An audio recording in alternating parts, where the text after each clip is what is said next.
അസ്സലാമലൈക്കും, welcome back. നമ്മൾ ഇന്ന് കാണിക്കുന്നത് നല്ല ടേസ്റ്റി ആയിട്ടുള്ള പുഡിങ്ങാണ്. വെറും 3 ചേരുവയിലാണ് നമ്മളിത് ഉണ്ടാക്കിയിട്ടെടുക്കുന്നത്. ആകെ 3 ചേരുവ വെച്ചിട്ടാണ് നമ്മളിത് ചെയ്തെടുക്കുന്നത്. അതുതന്നെയാണ് ഈ ഒരു പുഡിങ്ങിൻ്റെ ഹൈലൈറ്റ് എന്ന് പറയുന്നത്. ഭയങ്കര ടേസ്റ്റാണ്. അപ്പോൾ വീഡിയോ എല്ലാവരും ഒന്ന് കണ്ടുനോക്കുക. കണ്ടിഷ്ടപ്പെടുവാണെങ്കിൽ നിങ്ങളുടെ എല്ലാ സപ്പോർട്ടും ഉണ്ടാവുക. ലൈക്ക് ചെയ്യാനും സബ്സ്ക്രൈബ് ചെയ്യാനും കമൻറ്റ് ചെയ്യാനൊന്നും മറക്കരുത്. ഇനിയിപ്പോൾ ഞാൻ ചൈന ഗ്രാസിൻ്റെ ഒരു പാക്കറ്റ് എടുത്തിട്ടുണ്ട്. അപ്പോൾ അത് ആകെ കുറച്ചേ ഉണ്ടാവുള്ളൂ കേട്ടോ. അപ്പോൾ അത് മുഴുവനായിട്ട് ഞാൻ അതുപോലൊരു പാത്രത്തിലേക്ക് ഇട്ട് കൊടുക്കുന്നുണ്ട്. എന്നിട്ട് ഇതിലോട്ട് ഞാൻ ഒരു 3/4 കപ്പ് നല്ല ചൂടുള്ള വെള്ളമാണ് ഒഴിച്ചെടുക്കുന്നത്. എന്നിട്ട് നമുക്ക് ടീസ്പൂൺ വെച്ചിട്ട് ഈ ഒരു വെള്ളത്തിൽ ഇതൊന്ന് അമർത്തി കൊടുക്കുക.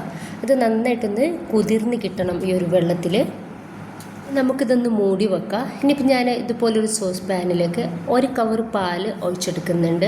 ഇനിയിപ്പോൾ ഇതിലോട്ട് 1/2 കപ്പ് പഞ്ചസാര ചേർക്കുന്നുണ്ട്. എന്നിട്ട് നമുക്ക് ഈ ഒരു പാലൊന്ന് തിളപ്പിച്ചെടുക്കുക. പാലൊന്ന് നന്നായിട്ട് തിളച്ച് കിട്ടിയാൽ ഞാനിതിലേക്ക് വാനില എസൻസ് ആണ് എടുത്തിട്ടുള്ളത്. 1 ടീസ്പൂൺ വാനില എസൻസ് നമുക്കിതിലേക്ക് ഒഴിച്ചു കൊടുക്കാം. അപ്പോൾ അതിൻ്റെ ഇടയിൽ നമ്മുടെ ഈ ഒരു ചൈന ഗ്രാസ് നന്നായിട്ട് വെള്ളത്തിലൊന്ന് കുതിർന്ന് കിട്ടിയിട്ടുണ്ട്. ഇനിയിപ്പോൾ ഇത് നമുക്ക് ഈ ഒരു പാലിലേക്ക് ഇട്ട് കൊടുക്കാം.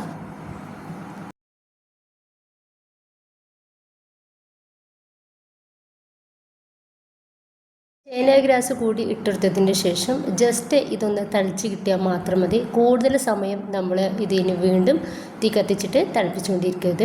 കാരണം ചൈന ഗ്രാസ് നല്ല തളിച്ച പാലിലേക്ക് ഇടുമ്പോൾ ചില സമയത്ത് ഇതൊന്ന് പിരിഞ്ഞു പോകാനുള്ള സാധ്യതയുണ്ട്. കൂടുതൽ സമയം നമ്മൾ ഇത് തിളപ്പിച്ചിട്ട് എടുക്കുകയാണെങ്കിൽ. അപ്പോൾ ഇത്രയും മതി. ഇങ്ങനെ ആയിക്കഴിഞ്ഞാൽ നമുക്ക് ഗ്യാസ് ഒന്ന് ഓഫ് ചെയ്ത് കൊടുക്കാം. ഇനിയിപ്പോൾ ചൂടോടെ തന്നെ നമുക്കിത് പുഡിംഗ് ട്രേയിലേക്ക് അരിച്ചിട്ട് ഒഴിച്ചു കൊടുക്കാം.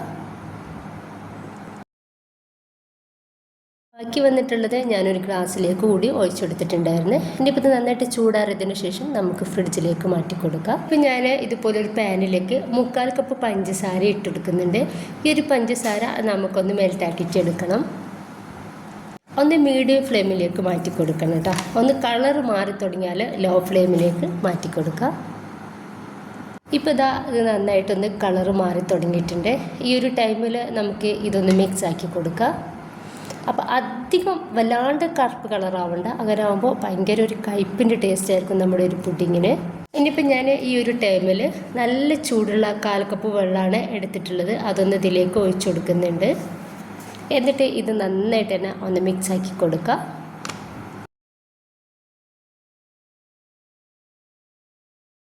നമ്മുടെ ഒരു കാരമലിന് നല്ല കട്ടി കൂടുതലാണെന്ന് തോന്നിയപ്പോൾ ഞാൻ ഒരു 1/4 കപ്പ് വെള്ളത്തോടും ഇതിലേക്കൊന്ന് ചേർത്ത് കൊടുത്തിട്ടുണ്ടായിരുന്നു.